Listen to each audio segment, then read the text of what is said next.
A definição de cidade varia de um país para o outro. Por exemplo, no Peru, um aglomerado de 100 pessoas já passa a ser considerado uma cidade pelo governo. Já na Noruega, é preciso ter 200 pessoas para ser considerada cidade. Por exemplo, aqui no Brasil, a menor cidade possui uma aglomeração de 804 pessoas. Sendo assim, fica difícil ter a precisão do número total de cidades no mundo. Mas isso não é impossível. Para o pesquisador Thiago Jonzeberg, dados recentes apontam que o número total de cidades grandes no mundo são de 38 mil. Destas, 19 têm mais de 10 milhões de habitantes, 457 têm mais de 1 milhão de habitantes, 1.066 ultrapassam 500 mil habitantes, 2.896 ultrapassam 150 mil habitantes, e se for incluir cidades menores na conta, ultrapassam 2 milhões e 500 mil. Sendo assim, o número aproximado de total de cidades no mundo é de 2 milhões e 500 mil, e desses 2 milhões e 500 mil, são 5.568 apenas aqui no Brasil. Mas como já se sabe, nem todas as cidades possuem as mesmas culturas e costumes. Eu sou o Martins e te convido a dar um passeio pelas 5 cidades mais estranhas de se morar. Mas antes disso, se ajeita na cadeira e deixa o like, e sejam todos bem-vindos ao Por Trás da História.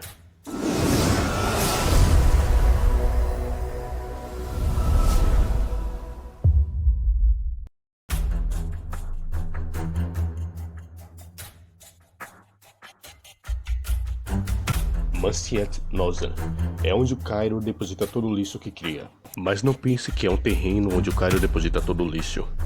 E sim, estamos falando de uma cidade que ao mesmo tempo é um depósito de lixo, cuja sociedade se baseia na forma de lidar com esse recurso. Os moradores dessa região vivem do que reaproveitam das toneladas de lixo que chegam à cidade, selecionando tudo que for de valor, como metais e eletrônicos.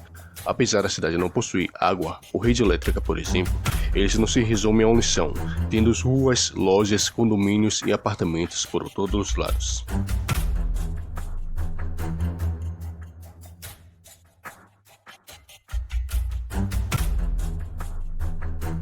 O que devemos fazer quando encontramos petróleo no fundo do oceano?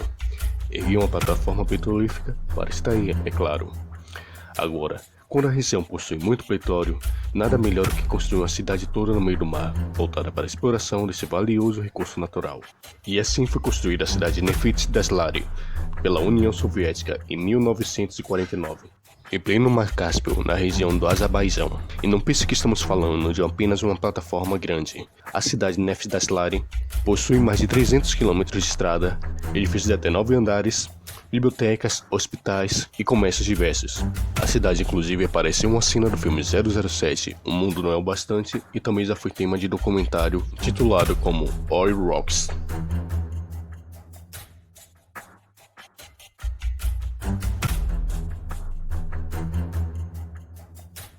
Agora, imagine um lugar na China onde o governo não manda. Ou melhor, um lugar onde o governo simplesmente abandonou e decidiu que se é para existir, seja sem a ajuda dele. Estamos falando da antiga cidade muralha de Kowloon, uma área altamente povoada e completamente anárquica, que existiu entre os anos 40 e 90. Esse bloco sólido de edifícios foi um dia uma grande fortaleza militar que acabou sendo abandonada depois de uma grande disputa política com o Reino Unido. Em 1987, havia 33 mil pessoas residentes numa área de 300 mil metros quadrados. Além disso, o governo não possuía influência sobre o local. A cidade possuía índices altíssimos de prostituição e consumo de drogas e jogos de azar. Com o passar do tempo, o governo não foi mais capaz de ignorar a cidade, e depois de muitas incursões policiais para derrubar as facções criminosas que mandavam no local, a cidade muralha de Kowloon foi completamente destruída em abril de 1994. Hoje o local abriga um parque e algumas ruínas da cidade histórica abertas à visitação.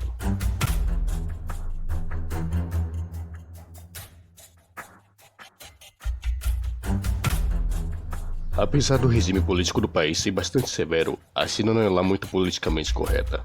A prova disso é um negócio criado por Xin Minjin, um empreendedor de 44 anos que resolveu criar um lugar onde as pessoas com nanismo pudessem viver em uma sociedade que não os discriminassem.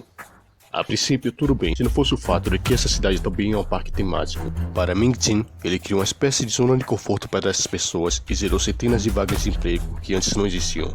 Mas é claro que ele ignora o fato de que seus beneficiários precisam viver fantasiados e morar em casas em formato de cogumelos, já que os mesmos são uma atração turística. A cidade dos anões possui cerca de 120 habitantes. A única regra para morar lá é não ultrapassar 1,30 m de altura. A vila possui toda a infraestrutura necessária para uma cidade, contando inclusive com uma delegacia e uma brigada de incêndio adaptada para seus habitantes.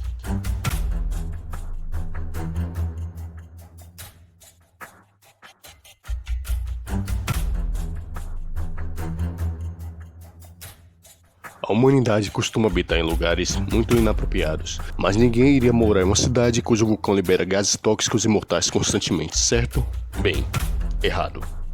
A ilha de Miyakijima, no Japão, fica apenas 180 km a sul de Tóquio e possui uma característica marcante, a presença do Monte Oyaman, um vulcão que já entrou em erupção inúmeras vezes ao longo da história. Mas isso não é tudo. Os moradores de Miyakijima quase não podem respirar na ilha por causa dos gases letais que o vulcão libera constantemente. Por isso, todos os habitantes desse local são obrigados a usar uma máscara que possibilite a sua existência num ambiente tão agressivo. A ilha possui uma população de mais de 2.000 pessoas que continuam vivendo lá por questão científica e que recebem dinheiro para realizar experimentos locais. E é claro, também serve como cobaia para os cientistas e para o governo. E você, o que achou do vídeo? Teria coragem de morar em um desses locais? Não se esqueça de colocar suas opiniões e sugestões aqui no comentário. Nos vemos em breve e até a próxima.